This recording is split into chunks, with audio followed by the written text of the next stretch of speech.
Hello, everybody. Hello. I believe that we are live. Yes.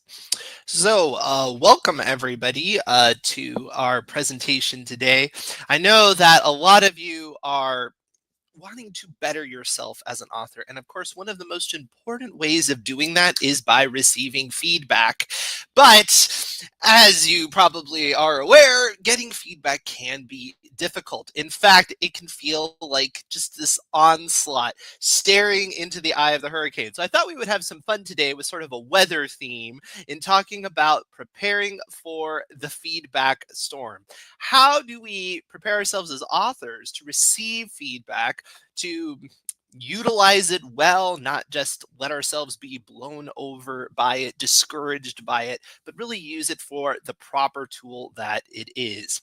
The forecast really can feel overwhelming, right? We know as soon as we put that work out there that immediately people are going to make comments. Some of them are going to be good, some of them are going to be negative. Now, this problem is this fear, is that ultimately this storm is going to blow your story down, right? Or maybe it's going to make you lose your momentum. You're going to lose your love of the craft. And while I discuss this topic, I'd love to hear from you specifically. What are some particular problems you have when it comes to tackling feedback? Because obviously I have my little presentation prepared, but I'd love to address some of your specific concerns or questions that you have when it comes to that.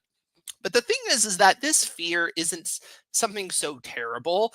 It is just part of being human, and ultimately, we can't just stop the rain, right? We can't we can't stop what's going to come our way, the response, both positive and negative, any more than we can control the weather. But we can learn to read the forecast, and we can learn how to use these tools to our benefit. My goal is to try to reframe this entire experience, right? I want us to go from dread to empowerment.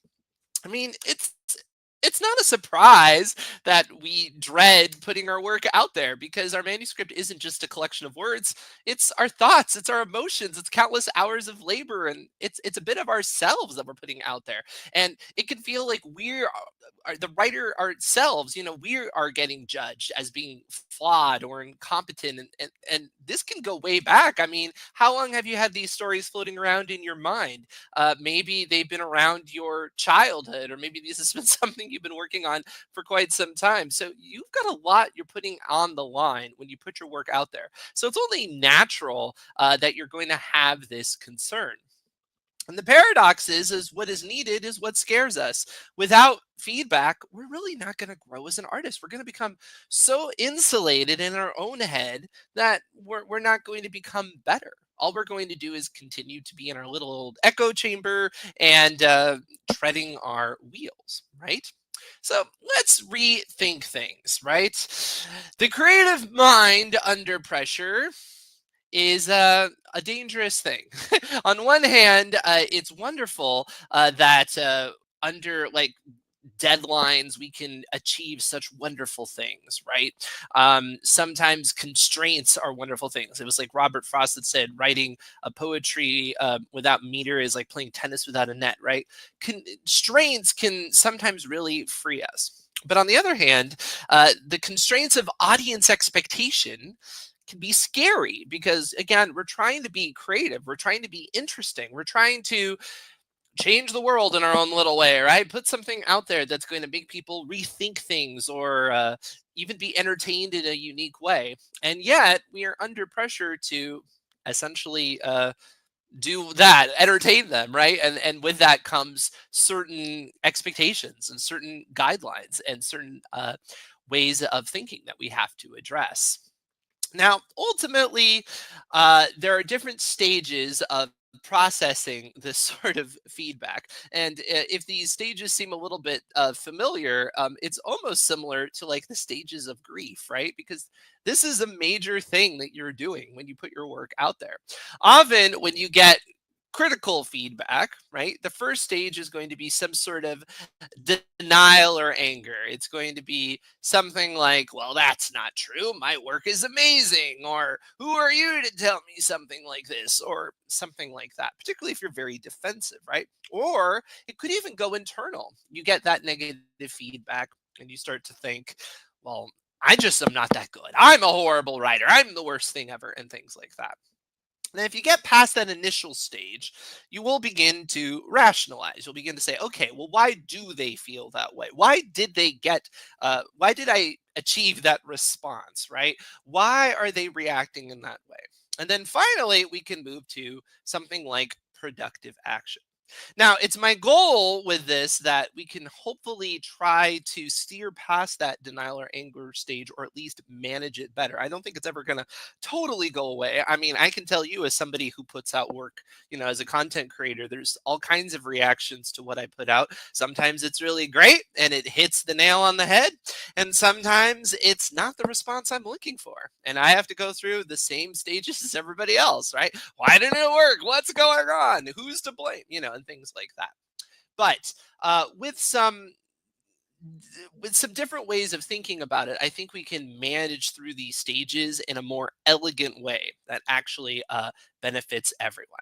So today on the docket, we have a little weather report. We're going to talk about making yourself into a strong, self-confident enough person that you are willing to weather this storm, right? That's the first stage. If you're putting yourself out there merely for approval or to get your self-worth out of others, that's obviously a very dangerous and that's a lot to put on your audience, right? If the only reason why you'd want to write is because your audience will love you, it's a little bit dangerous, right? You want to be obviously happy about what you're doing yourself, and you want to have a certain amount of self-worth before you can put yourself out in front of others. And then we're going to be talking about the tools that we're going to gather as we get this feedback, how to calibrate our instruments, the filter in which we take these comments. How do we know when comments are valid or when they're going to steer us off course? And finally, we'll end up with some clear skies, ready to embrace all of this feedback. So, forging resilience, right? This is really key because I think most of us really suffer from imposter syndrome. We are always asking ourselves, are we really worthy to be putting ourselves out there? Is our content really engaging enough that people should care about it? And to some degree, that's not a bad thing in a way, because if we were overconfident, well, then we probably wouldn't put much effort onto the page. We wouldn't come to our work with any sort of what do you want to say, any thoughtfulness. We would just be kind of lackadaisical about all of it. But on the other hand, as I said earlier, if we put all of our own internal worth on whether or not people are enraptured with what we put out there, well, we're putting a lot of burden on them. We certainly need to have a sense of value in what we have before we put it out there. And this is one reason why I don't recommend, first of all, kind of first piece of advice here, putting out a work of in progress in front of anybody that you particularly are going to respect the opinion about or want as anything more than just a yes, you're doing great, keep on. There are people that will use what are called alpha readers as a motivational, or people use different terminology, but you know what, it's the kind of person that just hangs on your every word, is waiting for your next chapter and things like that. And those types of comments that are just, yeah, you're doing great, move on, can be really, really helpful. On the other hand, if you have somebody in a writing circle, or if there's this beta reader you've always wanted to read your work, the last thing you want to do is just hand them something that's a half baked idea, because you want to have the confidence that it's a good idea. You certainly don't want to waste their time, right? And more than likely, they're going to respond negatively, not because you're not capable of doing your great idea, but because you just haven't gone through the effort of going through all of the drafts and all the rewrites to get it to the level you want.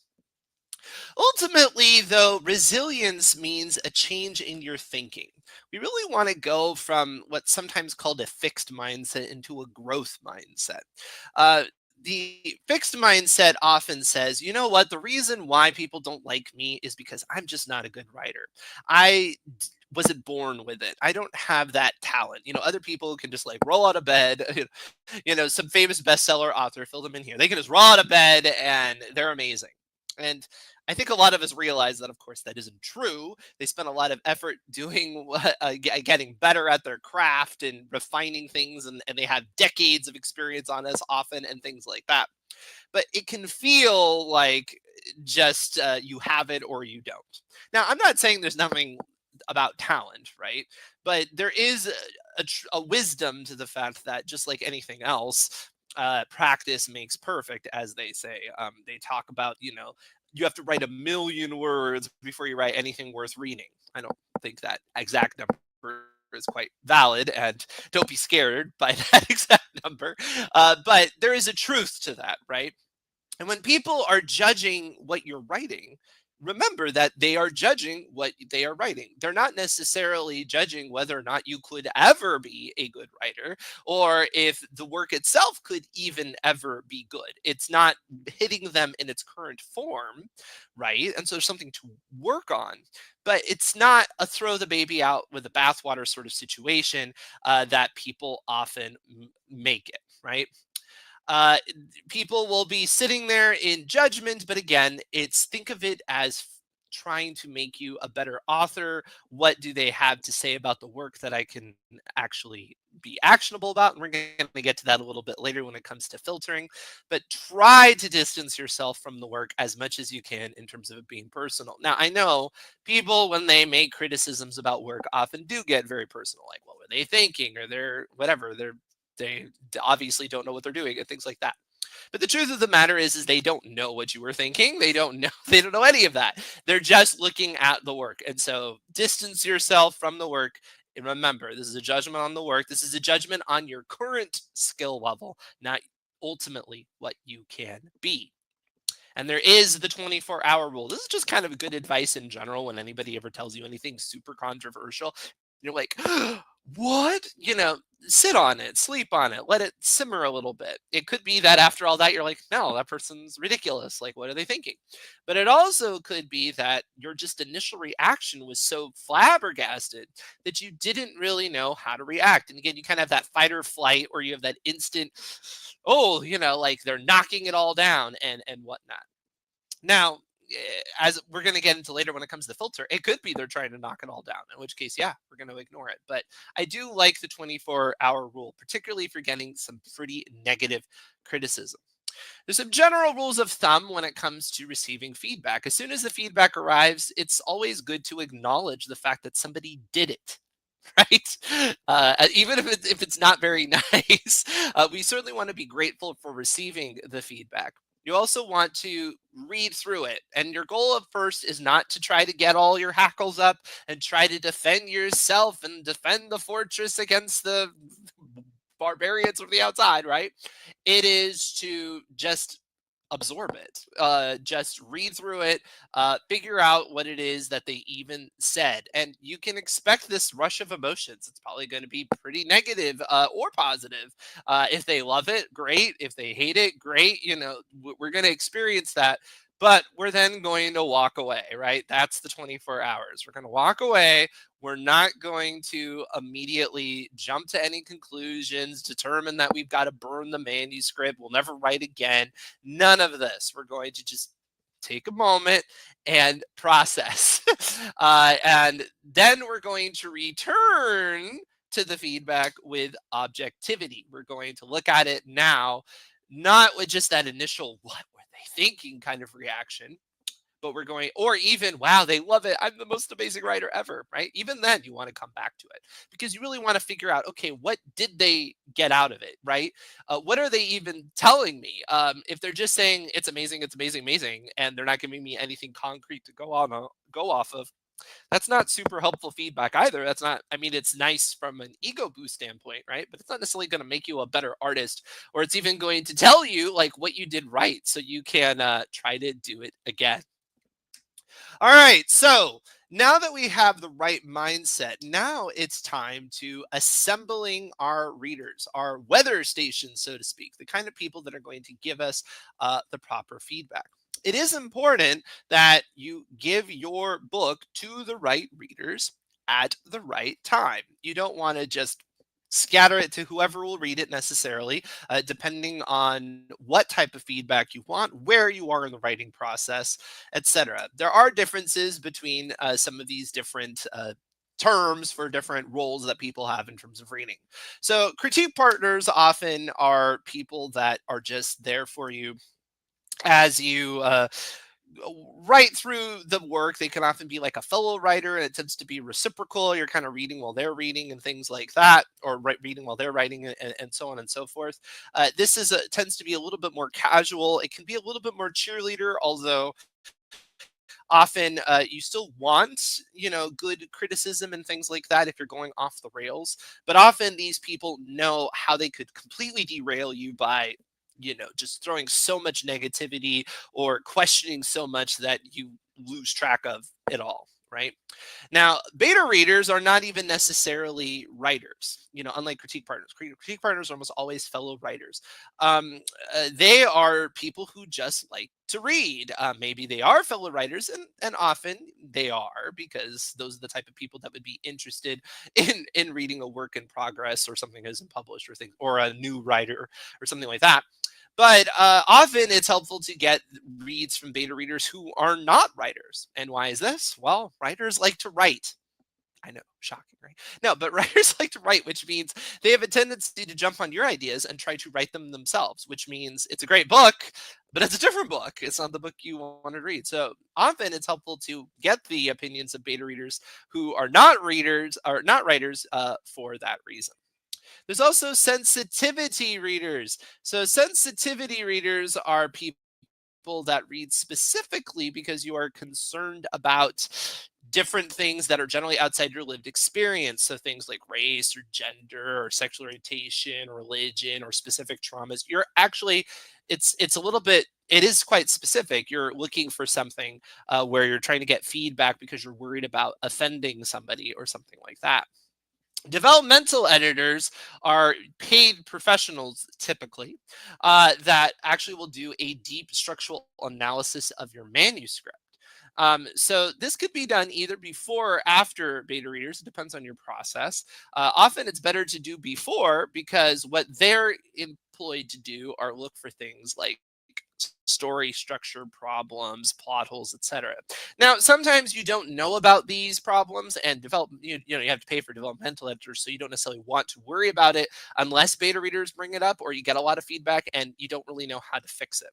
That kind of gets to the prescription versus description problem, where people are very good at maybe describing how they feel, but not very good at prescribing how to fix it. And we'll get to that a little bit later.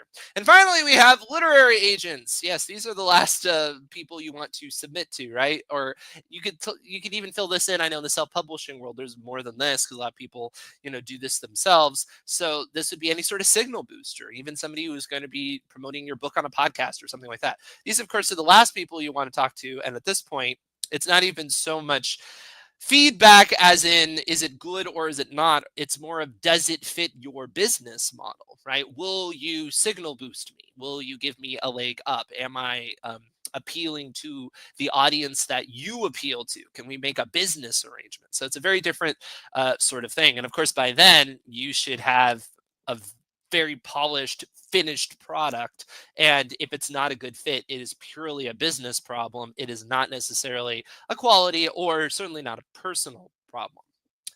All right. So when it comes to vetting these people, calibrating the instruments so we can be prepared for the storm of feedback, it's important to look at different qualifications that the people have, especially depending on what it is that you're trying to achieve. So, the first thing you need to do is you want to make sure that when you approach somebody to become a reader for you. That you're clear about what it is, right? You should be clear about your genre. You should be clear about your word count. You should be clear about what you're looking for. Like, what level of feedback are you just looking for? Sometimes people are like, oh, I just want a smell check. I just want to know if this is any good. That's a lot to ask somebody to read an entire book just to get a reaction like that, but sometimes that's more or less what you're going to get. Now, one thing you want to keep in mind is the type of feedback that this person would provide on a regular basis, because that's kind of the baseline that your particular book is going to be compared against, if that makes sense. So, like, for example, if typically this person gives feedback that's more of a yes, no, well, if they just say, "Yeah, I thought it was pretty good," then you don't have to tear your hair out being like, "Why did they get into the detail? Why did they tell me about the plot? Why did the characters resonate?" Because this person isn't very loquacious, or they're not very they're not very specific about how it is that they interpret media, right? Uh, you could also argue whether or not you need to worry about such a person, but I digress. But what you want to see are the types of ways that they would respond to things that they love, things that they're indifferent to, and things that they hate. So, one way to do this is when you are trying to get somebody to do a beta read for you or give you feedback, is to ask them that question. Like, what is a book that you really love? Tell me about it. And see how they describe it. See the kind of adjectives they describe it. Some people just are not don't wear their heart on their sleeve. So even when they really love something, they still sound kind of detached and analytical. Other people will start to gush and they'll be very emotional and maybe not as specific. You want to have a sense of what this person's normal reaction looks like, right? Another thing is if you know of works that are similar to what it is that you're working on, or things that really resonated with you, ask them their opinion about that as well. My let's imagine you're writing fantasy. You could say, well, what is your favorite fantasy book, and tell me why. And then you could say, one of my favorite fantasy books is this book. What do you think of it? Because again, what you're saying is how similar they are to you. Now, does that mean if they hate the fantasy book that you love that you should say no? I would say no, you should actually potentially use them. But you've got to factor that. It could be that when they say they hate the fantasy book that you love, that their reasons aren't really the reasons why you like it, or the reasons sort of make sense to you. You just don't agree to the point where you dislike it, that kind of thing. Or it could be they literally hate the things that you love about it. In which case, it would be very interesting to see if they like your book, but it would be something where if they didn't like it, you can imagine why you shouldn't be that offended by it, right? Because you clearly have different worldview, you have different expectations when it comes to your entertainment. It's not surprising that they would feel that way, right? And so it's very important to set these expectations up front in terms of what sort of feedback you're looking for. I wouldn't try to plant ideas in their head. Like, this is a dangerous thing where you say, I don't know about the ending or something. I wouldn't do that, right?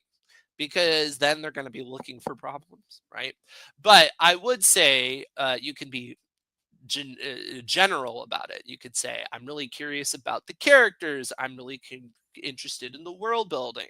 I'm curious if you find the plot compelling, or things like that, which should be kind of obvious things that people would give in feedback. But if these are not people that give feedback all the time, or if they're not like people you would paid professionals, or things like that, or paid reviewers, they may not know to go into that level of detail. Now, of course, if you're actually using somebody who's like out there on Goodreads reviewing every book under the sun, it's very easy for you to do all of this vetting without even having to talk to them. In which case, then you can actually go to that person and be like, I saw that you really loved this book that I also loved for this reason. And because of that, I think you will like this book I wrote. And of course, that person's going to be very flattered because you spent the time to actually look at what it is that they wrote before, even if it's reviews on Goodreads. And also, they're going to be more compelled to actually want to read your book because you've already set up the stage that this is a book for them, right? And so it's not doing you a favor, it's something that they would actually like. All right, so now let's talk about filtering. So we have an idea of who it is we need to reach out for. We have an idea of how we need to feel about our own work and the kind of mindset we need going into the feedback. So now let's get into the feedback. Yes, let's find gold in this downpour of information. So we have macro versus micro. So some comments are going to be plot structure, character arcs, theme. Uh, these are big, macro issues. If you have a major plot hole, that could really affect a lot of things. You might have to completely rewrite the end of it. Some of it is micro. It's like word choice. It's typos. You may have noticed I just had a typo. Typos. You can go ahead and give me that feedback. It's okay. Typos, things like that, right? You always want to fix macro issues first, right? Because there's a trickle down effect. One thing that often happens when people get into like the editing mode and the self analyzing mode, right, is they will kind of not see the forest for the trees. They will be obsessed over the fact that everybody keeps talking about how this person smiles all the time. I've got to fix that. Sure, but in the meantime, maybe that character doesn't even need to exist, right? Maybe everybody is annoyed with how that character is a deus machina at the end of the book, right? Um, Generally, you want to look for big picture problems. And of course, big picture problems tend to annoy us a lot more than the smaller ones. Also, when it comes to micro feedback, a lot of micro feedback tends to get into the writer sort of feedback where it's like, I wouldn't put it this way, in which case you can say, well, write your own book, right?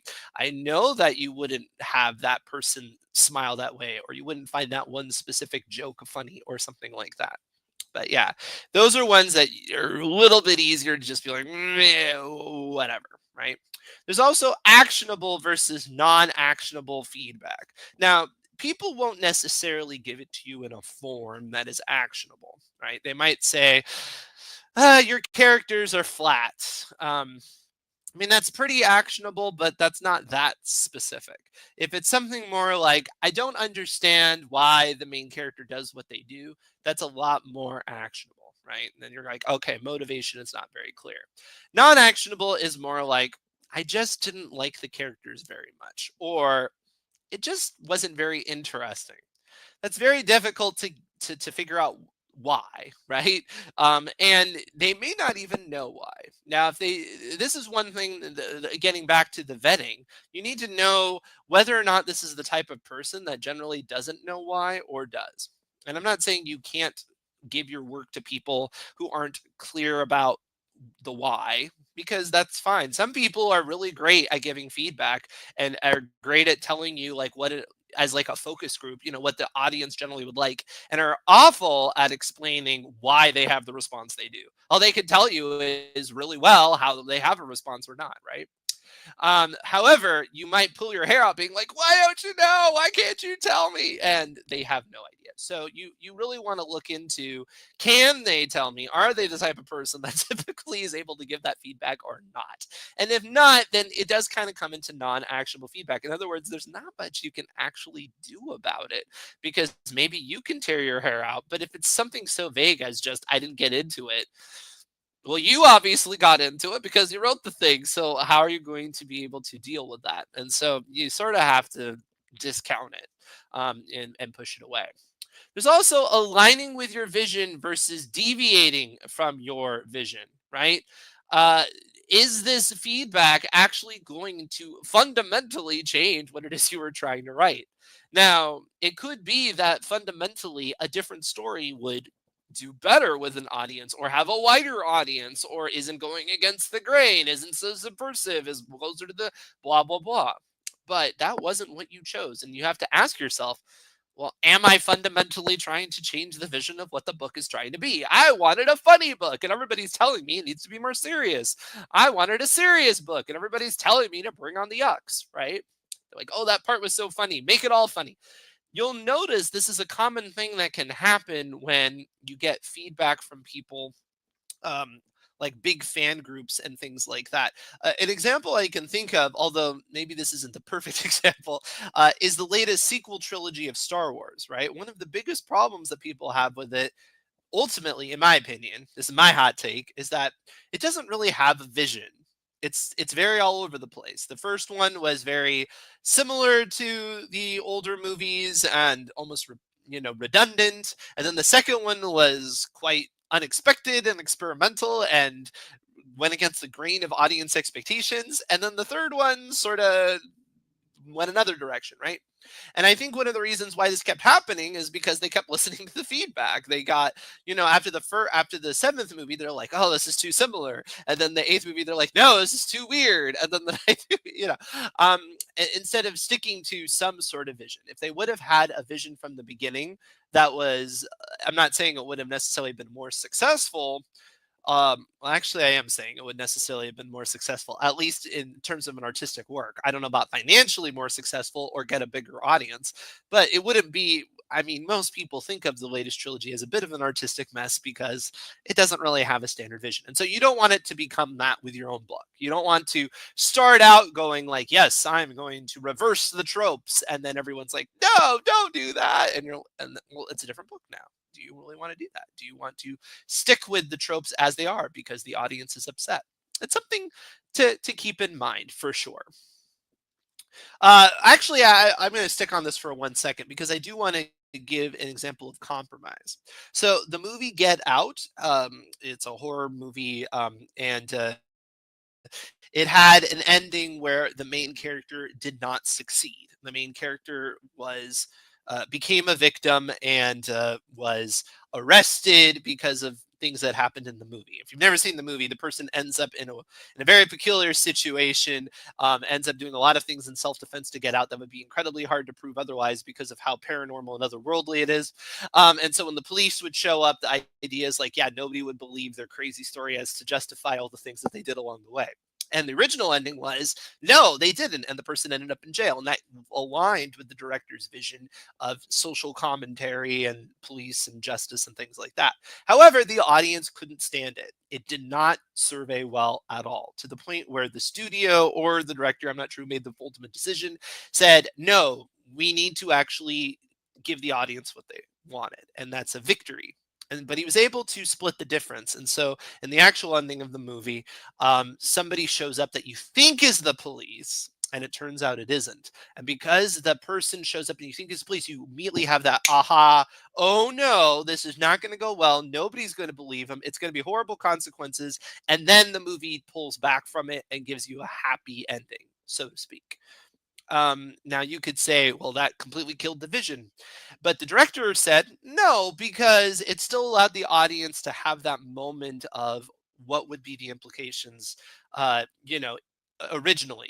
They immediately are able to paint that original ending in their mind really fast before the director says, okay, but I'm going to be more optimistic and I'm going to leave you with a smile. And so I do think that sometimes you can find the balance between the two, but definitely don't let the audience just completely steamroll you. Audiences can, in fact, be wrong for what you want to achieve artistically. And depending on what your goal is, if your goal isn't a crazy audience success or financial success, it's artistic success, then who cares, right? You could become the book that everybody discovers years from now, right?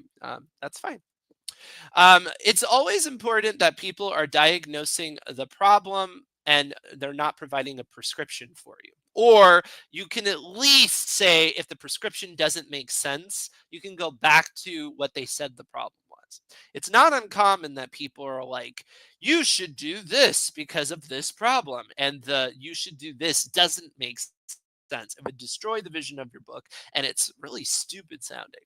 Um, and that's partly because sometimes the people that are doing it are not writers, so of course they wouldn't particularly know the right way of fixing it. All they know is of it's there's a problem and here's a solution. So often I would say ignore the solution, and good and talented people at providing feedback shouldn't do this. They shouldn't really give you too much prescription. They really should give you more description of what the problem is, right? And because of that, uh, you can actually look at the problem and try to figure out how you would solve it yourself. And again, that kind of goes back to the last slide. You'll stay truer to your vision because of that. You will not succumb to just the general prescription. I mean, one thing that can be a problem too is if you're not talking about creative type people who are reading it, just the general public, they're not people that work in creative spheres, they are going to give you a rather stock answer. It's sort of similar to how sometimes when you use AI, and you ask it advice, it's going to give you a very stock answer that's not particularly innovative or interesting. It's going to give you the easiest solution, which is often not the one you want. You want something that's a little more interesting. Just looking at my notes here. So one thing that you should do when you're receiving your feedback is you should really ask yourself as many questions about it, particularly if it hits you, right?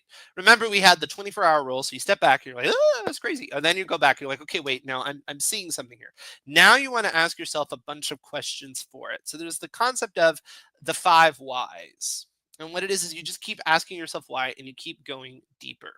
So, for example, something like, I was confused in chapter 10. You should add a scene where the hero sits down with his mentor and explains his plan.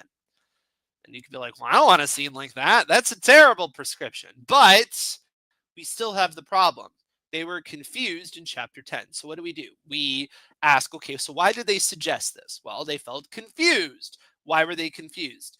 Well, they were confused about the plan. They're confused about the motivations. Okay. So why do the hero's actions in the chapter seem to contradict what they would have done otherwise? Why would they seem counterintuitive that he has to tell you a whole plan versus just kind of do it and we see it unfold, right? And then we can ask ourselves, well, why, why do the actions seem contradictory? And then you could say, well, maybe it wasn't clear what he would stand to lose if he failed, right? Maybe the stakes are not evident as to why he's doing what he's doing. And then you can ask yourself, well, why are the stakes not evident, right? And so you can just go deeper and asking yourself kind of 5 whys like that. It's a common business thing that people like to do. So not to get too corporate on you, but it's like, why aren't people buying this product? And they often go down that rabbit hole. But it can be very helpful, right? You just want to go deeper and deeper and deeper because often what you'll find is there's something deeper to get into, and then you'll find a much better prescription for yourself. It could be that rather than have that character sit down and explain everything they're going to do, which, yeah, that sounds really boring, blech, exposition dump, no. Instead, if you make the stakes so clear through showing and not telling through some scene at the beginning, you're like, oh yes, of course they would steal that, and of course they would lie to that person to get out of that situation because it's so important that they get out of that situation because this is what's at stake, and all of that sort of thing, right? And so this is something that I recommend doing. uh, Look at look at it, the problem as deeply as you can. You're holding up an x-ray and trying to examine what's going on deep within the surface of your book, much deeper than often the feedback is going to be. One thing to look at when you get all this feedback is a plan. You really do need to have a plan as to what you're going to do with all of it, right? Because you're like, "Eh."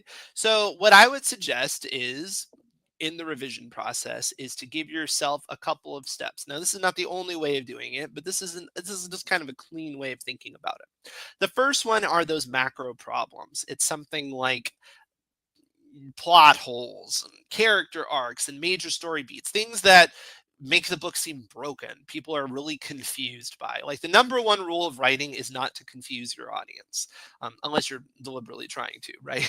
um, but generally you don't want to, right? And does it make sense? That's the number one thing. What is bad writing?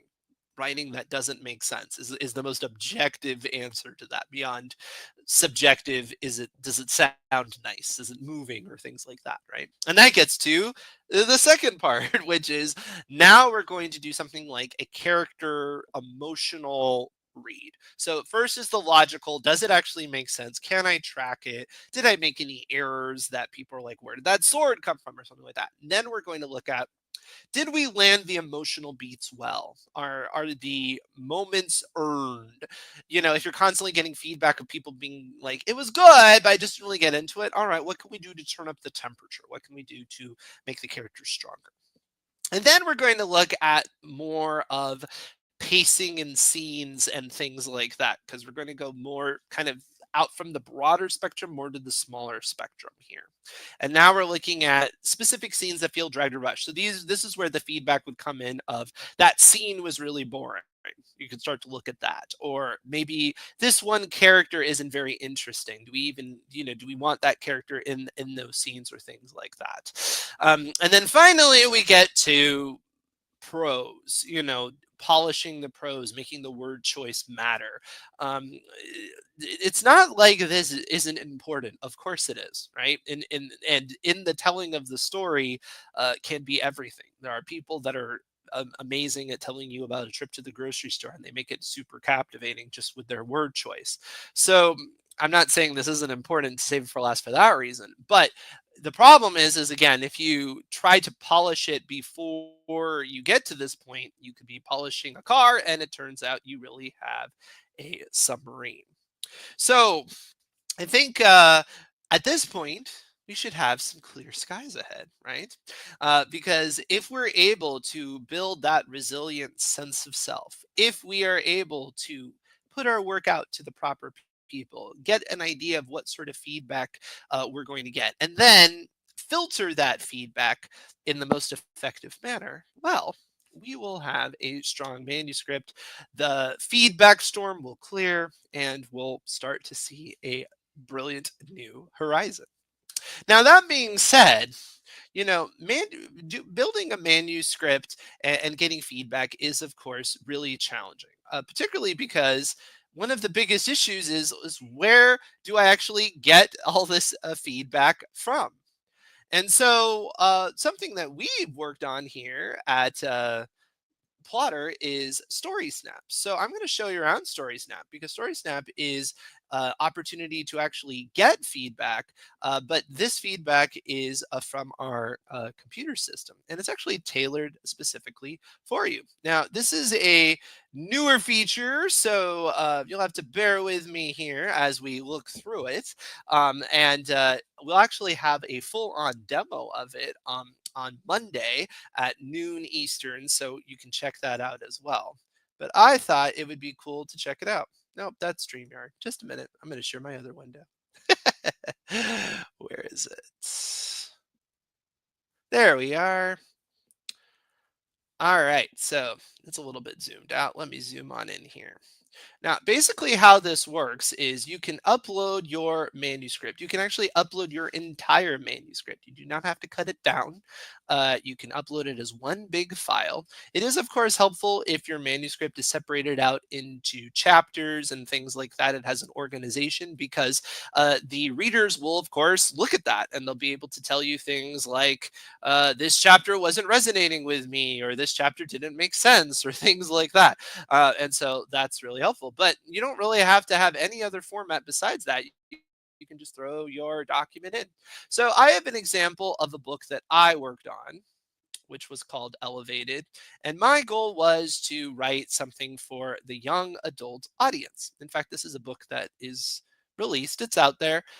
It was minorly successful, got some good feedback. It was early in my writing career, as it were. And so it definitely has some things to work on. But in general, you can see the beta readers actually liked it pretty well.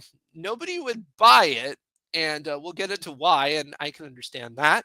But you can see in general, not too bad of feedback to start out with. But let's scroll down.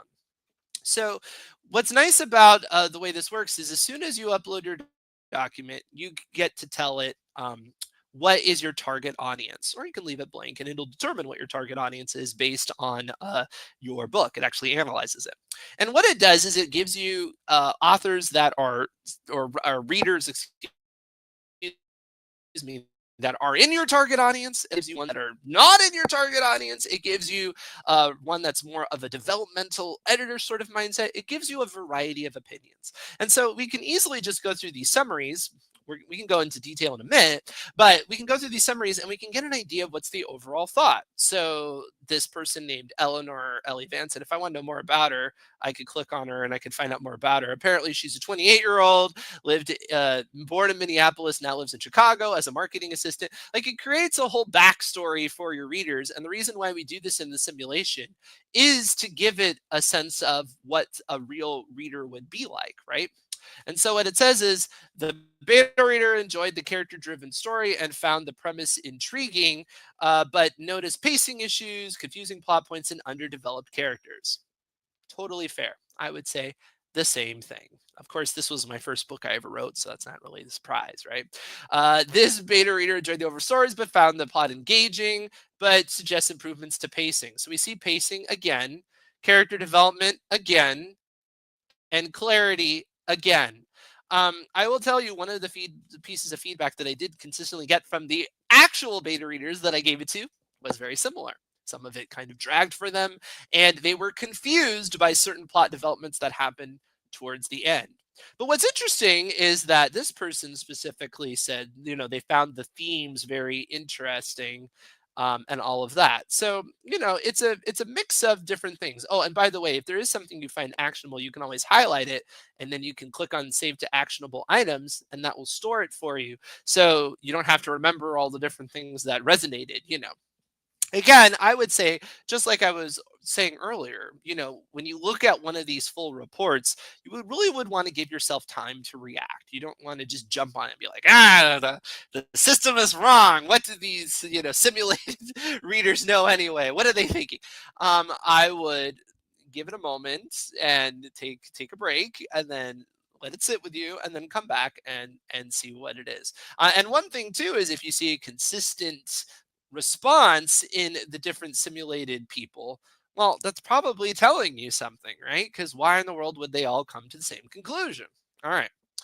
Um, this person specifically said the second half lags. This gets a little bit more specific. Some plot points are confusing, and certain characters need more development, tightening the plot, etc., adding more intrigue to the beginning, and all of that. All right, and it's probably not a surprise, but you keep seeing it. What's interesting though are the things that they like seem to be similar as well. That there are things that are engaging in the world building. There's relatable themes, so apparently, I got the themes pretty well, right? That's not a surprise. It actually was a very thematic book.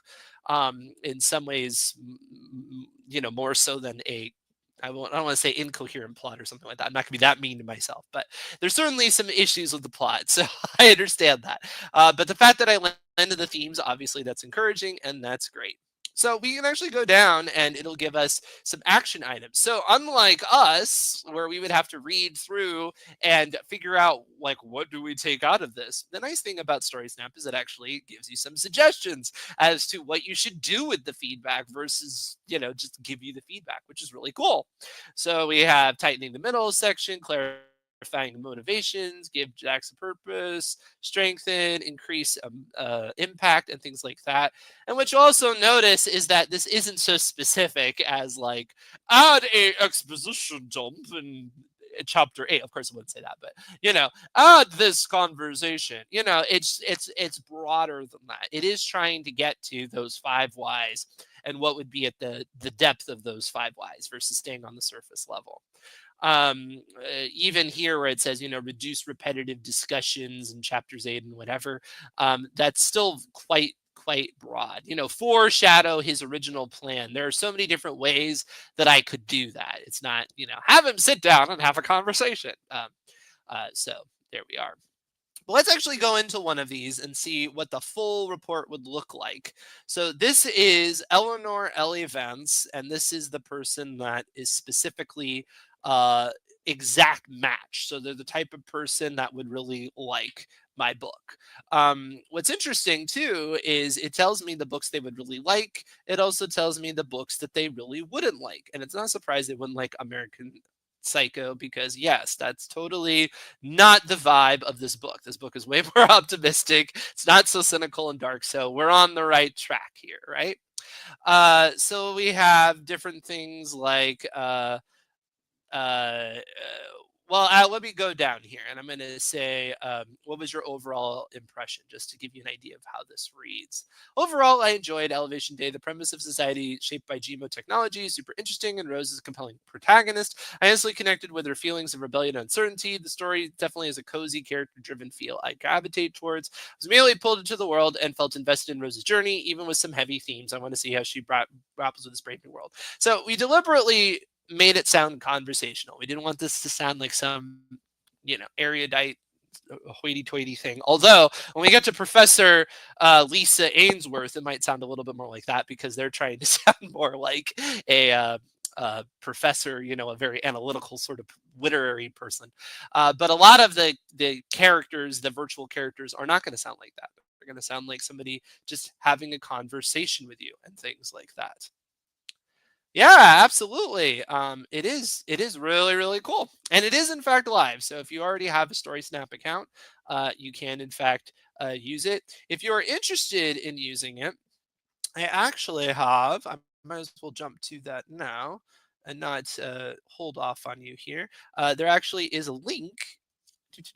And we'll also make sure the link gets in the description later on of this YouTube video if you're not watching live, where you can try it for free. You're not going to get the full report, but you will get a sampling so you can get an idea of how it would take your story. Because I understand how it is. I can demonstrate it, but it's just not the same unless you can see how it will resonate with you, how it will feel with you, things like that. So I totally understand, which is why we allow you to try it out. So try out that link for sure. All right, let me go back to this though. Let's see what other different things it says. So it'll summarize the story for you. And this is helpful, right? Because obviously, we've tested this a lot. We're confident in what we do, but if you see that the summary of the story is quite different than what you would expect, well, either it could be that you didn't write the story in the way that the reader would absorb it in the way that you expect, or it could be that maybe there was some sort of glitch with that reader. Maybe look for somebody else. This can happen in the real world, by the way. One time I submitted my work for feedback and I got this kind of very critical statement about, well, I don't understand about this. And they were wrong in that I totally like explained it. It's just I made the mistake of making the explanation too vague, or maybe didn't highlight it enough, or maybe that person just wasn't paying attention at that part. Well, whatever. But it was technically wrong in that they were thinking the story was different than it was, and I totally explained it. So that can happen even with human readers. So it does make sense with our AI readers that that could happen. But that's one nice thing about summarize the story. You can see, okay, are their priors actually correct when they're analyzing what I'm doing here? Did the story keep the interest? Yep, they did. Which character did you relate to the most? Which ones were flat? Which character actions were were they believable? Did the character grow or change by the end of the story? These are all things that, of course, we would love to know. We sometimes don't even think about it. I certainly hope you think about character growth when you're writing a story.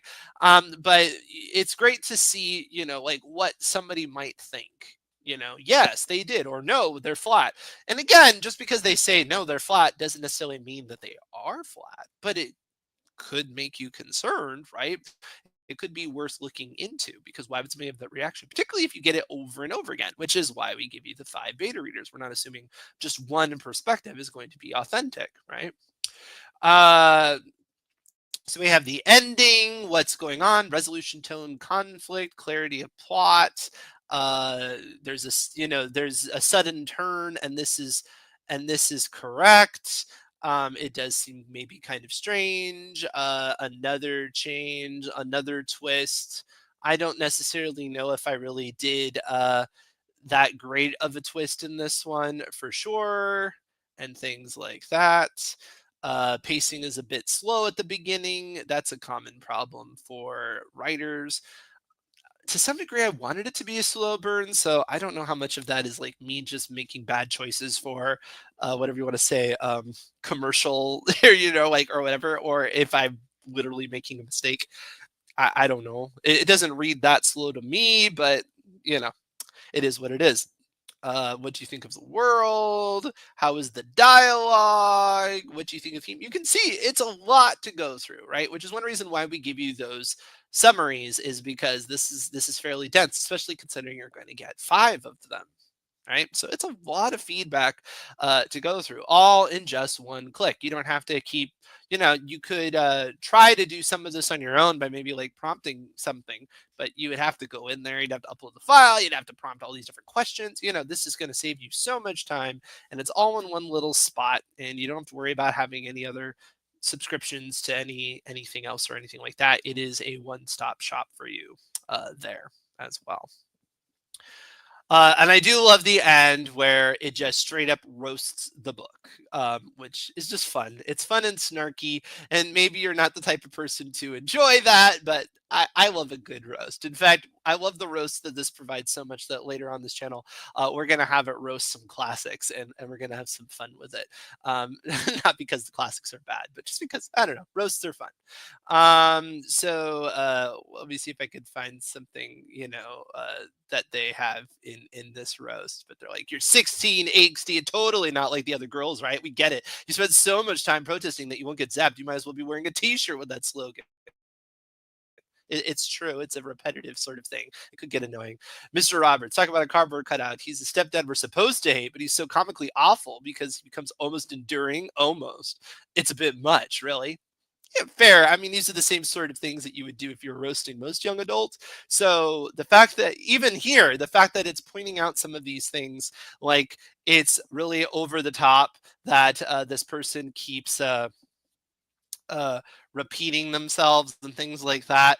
Uh, yeah, that actually is beneficial because that's what I would want it to be like, right? I'd want it to be something that's like drilled into the mind of the reader. All right. So I hope you enjoyed this look under the hood for that. And I hope you enjoyed your little forecast into everything. I actually do have a little checklist that you can download. And the checklist is something you can put in your email, and it's a little download, it's a little PDF. And the reason why we made this is getting back to the beginning of, when is it ready for this? When are you ready to actually put your manuscript out there and get something like a roast or get something like feedback? It's good to be in a good place before you do that, so that way, well, you don't waste the time of yourself. I mean, in this way, you're kind of wasting the computer's time. Not that important, but you will be wasting your time when you put it in the computer and there's so much feedback that you probably could have already fixed, for sure. The roast on your mind was diabolical yet hilariously entertaining. Yes, I'm sure. I'm sure it was. I've really enjoyed the roasts that I've gotten, for sure. Background dropped out there. All right. Anyway, uh, yeah, that's a look at feedback and how to receive a proper feedback. Certainly hope you enjoyed it. As I said earlier, we will be back on Monday at noon Eastern in order to do an even deeper dive. We'll actually have Cameron and others here to talk about Story Snap and behind the scenes about what makes it tick a little bit and how to use all of the features and really get our hands dirty exploring all of that. But otherwise, thank you so much for joining. As I said, you can go ahead and download that checklist, or you can check out our free trial so you can take a look behind the scenes and get some feedback for your own work. And now you know great ways of receiving the feedback and making sure that you have clear skies ahead for your manuscript. I'll see you around, everybody. You have a wonderful day. Bye.